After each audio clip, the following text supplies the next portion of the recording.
My name is Victoria.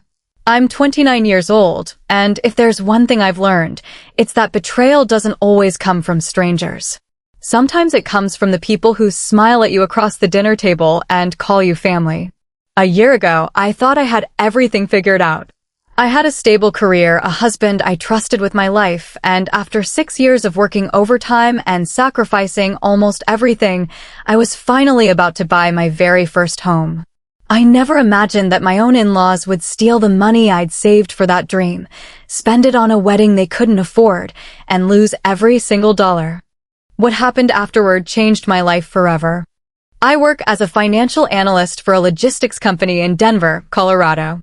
It's not the most glamorous job in the world, but I enjoy it. Numbers make sense to me. If you work hard, save consistently, and make smart decisions, you usually get the results you deserve. At least, that's what I believed. For 6 years, I lived as carefully as possible. While my friends traveled, I stayed home. When coworkers ordered expensive lunches, I brought meals from home. I drove the same used Honda Civic that I'd owned since college, even though I could have afforded something newer. Every extra dollar went into one account labeled home. That account became my pride. By the time I turned 29, I'd saved $78,000 for a down payment. The day I reached that goal, I cried. Not because I was sad, because I finally felt like all those years of sacrifice had been worth something. One Friday evening, I sat beside my husband, Ethan, scrolling through listings on my laptop. Then I found it. A beautiful 2-story house just outside Denver. White siding. A small front porch. A maple tree in the yard. A kitchen with large windows overlooking the backyard. It wasn't huge. It wasn't luxurious. But the moment I saw it, I pictured our future there. "Ethan," I whispered, turning the screen toward him. "Look." He smiled. "I think that's the one." "You really like it?" "I love it." I couldn't stop smiling. "We can finally schedule a viewing." He wrapped an arm around my shoulders. "You earned this, Vic." Those 4 words stayed with me. I wish they hadn't. Ethan and I had been married for 3 years. When we first met, he was thoughtful, funny, and incredibly easy to talk to. He wasn't perfect, but neither was I. We built a comfortable life together. We shared bills equally, respected each other's careers, and talked about starting a family after buying our first home. At least, that was our plan. The problem wasn't Ethan. Not at first. The problem was his family. His mother, Linda, loved appearances more than reality. She always dressed in expensive designer clothes, carried luxury handbags, and posted pictures online that made it look like she lived a millionaire's lifestyle. The truth was completely different. She and my father-in-law, Richard, were buried in debt. Credit cards, personal loans, refinanced mortgages. None of that stopped Linda from pretending everything was perfect. Richard rarely disagreed with her. If Linda wanted something, Richard somehow convinced himself they needed it. Then there was Ethan's younger sister, Chloe. She was 24 and had spent her entire life believing the world revolved around her. If she wanted a new car, her parents somehow found one. If she quit another job, they blamed her boss. If she made a mistake, someone else always cleaned it up. I'd noticed the pattern years earlier. I simply never imagined I'd become responsible for paying for it. One Sunday afternoon, Linda invited everyone over for dinner. The moment Ethan and I walked inside, she barely acknowledged us before throwing her arms around Chloe. "My beautiful girl," Linda squealed. Richard popped open a bottle of champagne. I exchanged a confused glance with Ethan. "What did we miss?" I asked. Richard smiled proudly. "Big news." Chloe stretched out her left hand. A large diamond ring sparkled under the dining room lights. Evan proposed. She practically screamed. Everyone applauded, including me. I genuinely meant it when I hugged her. "Congratulations." "Thank you," she said excitedly. "It's going to be the wedding of the year." Linda laughed. "Oh, it absolutely will." Dinner was cheerful. Everyone talked about venues, dresses, flowers, photographers, and honeymoon destinations. Every idea sounded more expensive than the last. I noticed Richard becoming quieter each time another cost was mentioned. After dessert, Linda smiled at me. Victoria, would you stay for coffee? Something about her voice made my stomach tighten. Once everyone else left the dining room, Linda folded her hands on the table. You know, she began sweetly, I've always considered you another daughter. I smiled politely. That's kind of you. She reached across the table and squeezed my hand. And daughters help each other. There it was. I waited. She looked toward Richard. He cleared his throat. Chloe's wedding budget is a little short. A little, Linda corrected. More than a little. I stayed silent. Richard forced a smile. We were hoping you could help. How? Linda answered without hesitation. Loan us your house savings. For several seconds, I honestly thought I'd misunderstood her. My house savings? Just temporarily. I laughed. Not because it was funny. Because it sounded impossible. You mean the money I've spent 6 years saving? Richard nodded. You'll get every penny back. When? Linda waved a dismissive hand. After the wedding. With what money? Silence. Richard looked down at the table. Linda finally said, we'll figure that out. I stared at both of them. You don't actually have a repayment plan. We're family, Linda replied. Family doesn't need contracts. No, I said calmly. Family also doesn't ask someone to give up 6 years of savings. Linda's expression changed immediately. So that's your answer? Yes. She leaned back in her chair. I always knew you never truly accepted us. I blinked. What does that have to do with anything? If Chloe were your biological sister, you'd do this without thinking.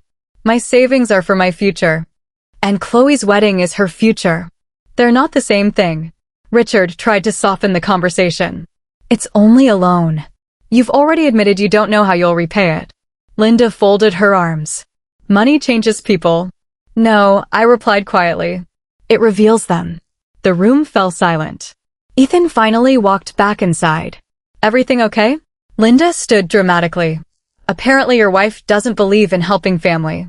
Ethan looked between us. Victoria, they asked for my entire house deposit. His face stiffened. Oh. Linda immediately turned toward him. Tell her she'll get it back. Ethan hesitated. They probably would. I looked at him in disbelief. You think this is reasonable? They're desperate. So am I. He frowned. What do you mean? I've spent 6 years building that account. I know. Then why aren't you saying no? He didn't answer. That silence hurt more than anything Linda had said. On the drive home, neither of us spoke for several minutes. Finally, Ethan sighed. They really are struggling. So they should take my future? They're asking for help. They're asking for $78,000. It's only temporary. I turned toward him. Do you honestly believe they'll ever pay it back? He gripped the steering wheel tighter. I don't know. That answer frightened me more than if he'd said yes. Because it meant he knew exactly how irresponsible his parents were, and he still wanted me to trust them. The rest of the drive home felt painfully quiet. I kept staring out the passenger window, trying to convince myself that Ethan had simply been caught off guard. Maybe he didn't know how to stand up to his parents. Maybe he needed time to process everything. But deep down, a small voice kept asking the same question. Why didn't your husband defend you? When we got home, I placed my purse on the kitchen counter and poured myself a glass of water. Ethan walked in a few seconds later. Vic. I didn't even look at him. If you're going to ask me to change my mind, don't. He sighed. I'm not saying you should give them the whole amount. I crossed my arms. So how much should I give them? I don't know, maybe enough to help. I laughed bitterly. That's still money they can't pay back. They're my parents.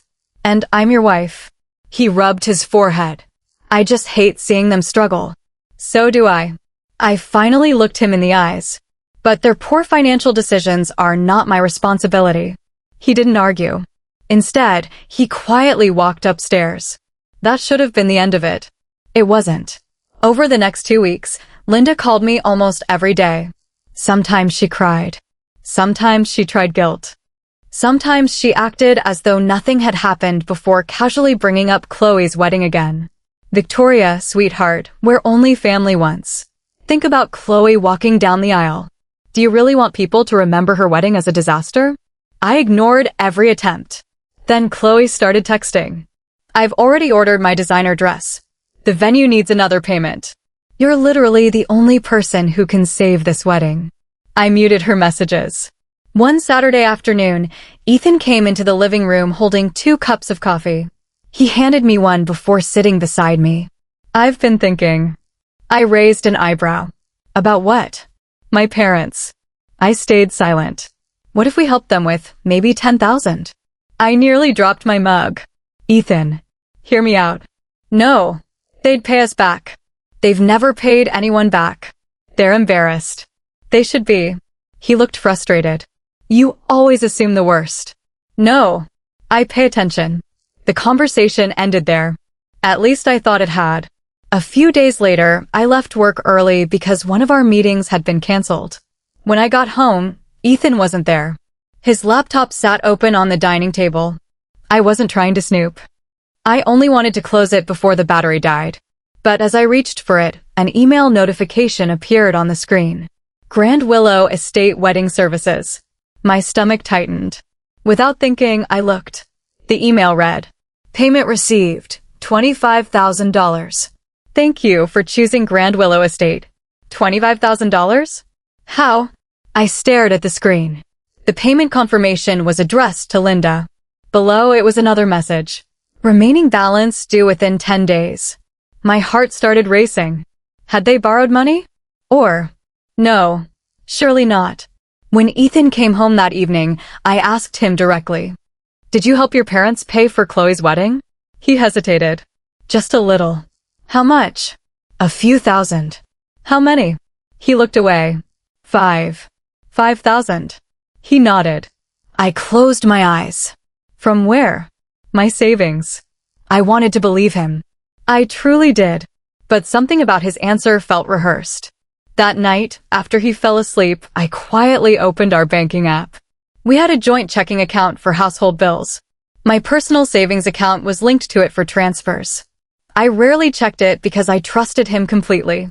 The balance looked normal. Everything seemed fine. I told myself I was overthinking.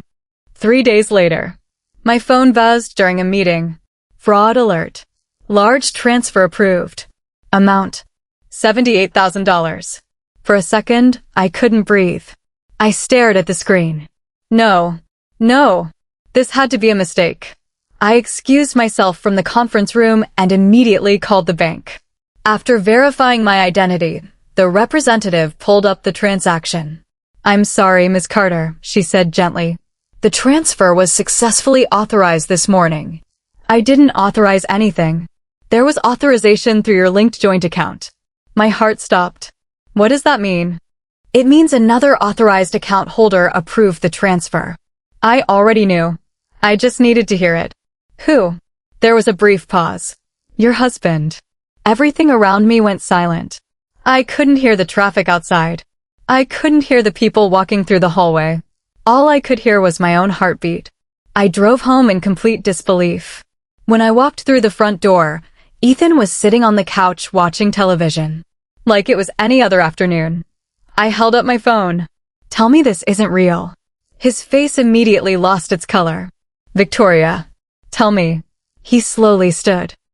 I was going to explain. I felt my hands shaking. "Where's my money?" "It's not gone." I laughed. "It's literally gone. They needed it." They? My parents. I couldn't believe what I was hearing. "You transferred $78,000 without asking me?" "It was for Chloe's wedding." I stared at him. "You stole my house." "It wasn't stealing. It was legal." Those words hit me harder than anything else. Legal? He thought because he found a legal loophole, it somehow wasn't betrayal. "You used my trust against me. They promised they'll repay us." "When?" "They will." "When?" He stayed silent. I stepped closer. "When are they paying me back?" He couldn't answer. Because there wasn't an answer. Finally he whispered, "The money already went to the wedding planner." I felt the room spinning. "What?" "It's already been spent. Refund it." They signed a non-refundable contract. I couldn't believe this was happening. 6 years. 6 years of skipped vacations. 6 years of overtime. 6 years of saying, maybe next year. Gone. Because his family wanted a luxury wedding. I looked straight into Ethan's eyes. You chose them.